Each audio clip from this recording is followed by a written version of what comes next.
2027இல் வரப்போகும் பிஜிடிஆர்பி தேர்விற்காக தயாராகி கொண்டிருக்கும் அனைத்து ஆசிரியர்களுக்கும் வணக்கம். யாரெல்லாம் தன்னம்பிக்கையோடு அவங்களோட எக்ஸாமை ப்ரிப்பேர் பண்ணிகிட்டு இருக்காங்களோ அவங்களுக்கு கண்டிப்பாக அரசு முதுகலை ஆசிரியர் அப்படிங்கிற பணி கிடைக்க தான் செய்யும். ஸோ அதுக்கு நீங்கள் உங்களோட தன்னம்பிக்கையை கைவிட்டுடக்கூடாது. முயற்சி அப்படிங்கிறத தொடர்ந்துகிட்டே இருக்கணும். அப்படி முயற்சி தொடர்ந்துகிட்டே இருந்தீங்க அப்படின்னு பார்க்கும்போது கண்டிப்பாக அடுத்து வரும் தேர்வில் நீங்கள் கண்டிப்பாக வெற்றி பெற்று அரசு முதுகலை ஆசிரியர் ஆகலாம். அரசு முதுகலை ஆசிரியர் ஆகணும்னா நாம் 2 விஷயத்தை சரியாக செய்யணும். அதில் ஒன்று, நம்ம சப்ஜெக்டில் நல்லா படிச்சிருக்கணும், தரோவாக இருக்கணும். அதே மாதிரி 2வது என்ன அப்படின்னு பார்க்கும்போது எஜுகேஷன் மெத்தடாலஜியில் நாம் நல்லா படிச்சிருக்கணும், அதுலேயும் மார்க்ஸ் ஸ்கோர் பண்ணணும். அப்போ தான் நம்மளால் அரசு முதுகலை ஆசிரியர் ஆக முடியும்.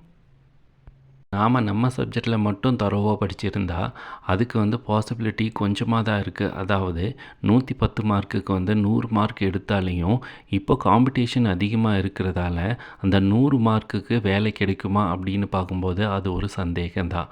ஸோ நம்ம சப்ஜெக்டை மட்டும் நாம் தரோவாக படிக்கிறது முக்கியம் இல்லை, அது கூடவே எஜுகேஷன் மெத்தடாலஜியில் இருக்கிற 10 யூனிட்லேயும் நம்ம தரோவாக படித்து வச்சுருக்கணும். ஸோ அப்போது அந்த எஜுகேஷன் மெத்தடாலஜிலேருந்து நமக்கு வரப்போகிற 30 கொஸ்டினில் அட்லீஸ்ட் ஒரு 20 கொஸ்டின் நாம் கரெக்டாக ஆன்சர் பண்ணிட்டோம் அப்படின்னு பார்க்கும்போது நமக்கான வேலை வாய்ப்பு 100% உறுதியாகும். இப்போது நம்ம சப்ஜெக்டில் மட்டும் நாம் தரவு பண்ணிகிட்டு இருந்தால் அது பத்தாது. எஜுகேஷனில் இருக்கிற எல்லா யூனிட்டையும் நம்ம தரவு பண்ணணும். ஸோ படிக்கிறது மட்டும் நம்மளோட இலக்காக இருக்கக்கூடாது. படித்ததை டெஸ்ட் எழுதி பார்க்குற மாதிரி இருக்கணும். ஸோ நாம் எந்த அளவுக்கு அதிகமாக டெஸ்ட் எழுதுகிறோமோ அந்த அளவுக்கு நம்மளோட மார்க் அதிகமாக வருவதற்கு வாய்ப்புகள் அதிகமாக இருக்குது. நம்மளோட வியா அகாடமியோட ஃபோக்கஸ் எதில் இருக்குது அப்படின்னு பார்க்கும்போது எஜுகேஷன் மெத்தடாலஜியில் எல்லோரும் அதிகமாக மார்க் வாங்கணும் அப்படிங்கிறதுல தான் இருக்குது. ஸோ அதுக்காக அப்டேட்டட் நோட்ஸை, அதாவது மெட்டீரியலை நம்ம வியா அகாடமியில் ப்ரிப்பேர் பண்ணியிருக்கோம். அது 10 யூனிட்டுக்கும் அவைலபிளாக இருக்குது. நிறைய பேர் பிஜிடிஆர்பி எக்ஸாமுக்கு ரெடி ஆகிட்டு இருப்பீங்க. ஸோ உங்கள்கிட்ட எஜுகேஷனுக்கான அந்த சிலபஸில் இருக்கிற எல்லா கண்டென்ட்டுக்கும் நோட்ஸ் இருக்கா அப்படின்னு பார்க்கும்போது மோஸ்ட்லி யாரும் வச்சுருக்க மாட்டீங்க. ஸோ அப்போது நம்ம எஜுகேஷனில் இருக்கிற அந்த 10 யூனிட்டுக்கான நோட்ஸை படிக்காமலே நம்ம போய் எக்ஸாம் எழுதுவோம். ஸோ அப்போது நம்மளோட மார்க் கம்மியாகிறதுக்கு வாய்ப்புகள் அதிகமாக இருக்குது. சப்போஸ் உங்களுக்கு எஜுகேஷன் மெத்தடாலஜியில் நோட்ஸ் வேணும் அப்படின்னு பார்க்கும்போது இந்த வீடியோவில் ஒரு காண்டாக்ட் நம்பர் கொடுத்துருப்பேன். அந்த காண்டாக்ட் நம்பருக்கு கால் பண்ணி எஜுகேஷனல் மெத்தடாலஜிக்கான மெட்டீரியல் தேவைப்பட்டுச்சு அப்படின்னு பார்க்கும்போது கேட்டுக்கலாம். ஸோ இந்த மெட்டீரியல் மட்டும் தருவீங்களா அப்படின்னா இல்லை, அந்த மெட்டீரியல் கூடவே என்ன ஒரு காம்போ அப்படின்னு பார்க்கும்போது டெஸ்ட் பேட்சும் இருக்கும். So material plus test batch அப்படிங்கிறது பார்க்கும்போது ஒன்ஸ் நீங்கள் அந்த மெட்டீரியலை கலெக்ட் பண்ணுறீங்க அப்படின்னு பார்க்கும்போது அது கூடவே டெஸ்ட் பேட்ச் ஸ்டார்ட் ஆயிரும்.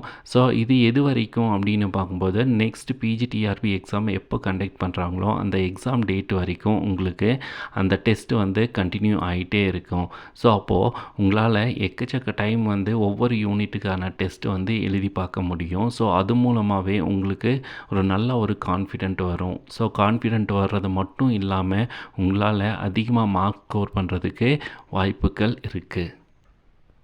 யாருக்கெல்லாம் மெட்டீரியல் ப்ளஸ் டெஸ்ட் பேட்சில் ஜாயின் பண்ணுமோ நீங்கள் இந்த வீடியோவில் இருக்கிற நம்பருக்கு காண்டாக்ட் பண்ணி இன்ஃபர்மேஷனை கலெக்ட் பண்ணிக்கலாம். ஒன்ஸ் நீங்கள் பே பண்ணி மெட்டீரியல் அண்ட் டெஸ்ட் பேட்சில் ஜாயின் பண்ணிட்டீங்க அப்படின்னு பார்க்கும்போது உங்கள் நம்பரை ஒரு தனி வாட்ஸ்அப் குரூப்பில் ஆட் பண்ணிடுவோம். அந்த வாட்ஸ்அப் குரூப்பில் எந்தெந்த நாள் என்னென்ன டெஸ்ட் இருக்குது அப்படிங்கிறத டெஸ்ட் ஷெட்யூல் போட்டு உங்களுக்கு அனுப்பிடுவோம். ஸோ அப்போது ஒவ்வொரு டெஸ்ட்டுக்கும் maximum number of days difference இருக்கும். ஸோ அந்த டேஸில் நீங்கள் தரோவாக நீங்கள் எல்லாத்தையும் படிச்சிக்கலாம். ஸோ நீங்கள் உங்கள் சப்ஜெக்டை மட்டும் தரோவ் பண்ணுறது இல்லாமல் உங்களோட எஜுகேஷன் பார்ட்லேயும் நல்லா தரோவாக இருக்கலாம். ஸோ இது மூலமாக உங்களோட மார்க் இம்ப்ரூவ் ஆகுறதுக்கும் அதிகமாக வாங்குறதுக்கும் வாய்ப்புகள் அதிகமாக இருக்குது.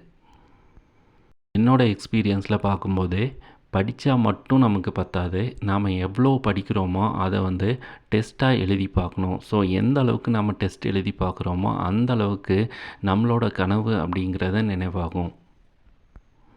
நீங்கள் நம்ம சேனலை ஃபர்ஸ்ட் டைமாக பார்க்குறீங்க அப்படின்னா சப்ஸ்கிரைப் பண்ணி நோட்டிஃபிகேஷன் ஆல் அப்படின்னு செட் பண்ணிக்கோங்க. ஏன் அப்படின்னா இனி வரும் நாட்களில் வந்து நம்மளோட எஜுகேஷன் பார்ட்டில் இருக்கிற ஒவ்வொரு கண்டென்ட்டையும் ஒரு சின்ன சின்ன வீடியோவாக நான் எடுத்து அப்லோட் பண்ணுவேன். அது உங்களுக்கு அதிகமாக யூஸ்ஃபுல்லாக இருக்கும். வருகின்ற பிஜிடிஆர்பி தேர்விற்கு தயாராகி கொண்டிருக்கும் அனைத்து ஆசிரியர்களுக்கும் எனது மனமார்ந்த வாழ்த்துக்கள். நன்றி.